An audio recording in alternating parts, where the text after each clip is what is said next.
Ito ang tatlong bagay na naambag ni Willie Revillame na hindi pa alam ng karamihan. Kilala siya bilang TV host at negosyante, pero may ginawa rin siyang malalim para sa bayan. Una, tumulong siya sa libu-libong Pilipino gamit ang sarili niyang pera. Sa mga palabas niya tulad ng Wawawin, hindi lang pa-showbiz ang tulong. Personal niyang pera ang ipinamimigay sa mga contestant, senior citizen, may sakit at nawalan ng trabaho, on-cam man o hindi. Pangalawa, naging inspirasyon siya para sa mga public service programs at batas.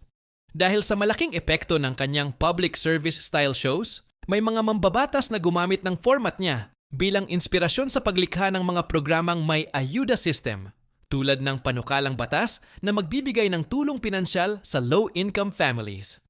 Ginamit din siya bilang example sa mga hearing tungkol sa media's role in poverty reduction.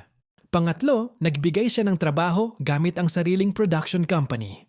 Hindi lang siya artista, boss din siya ng daan-daang crew. Noong pandemic, hindi niya pinabayaan ang staff niya.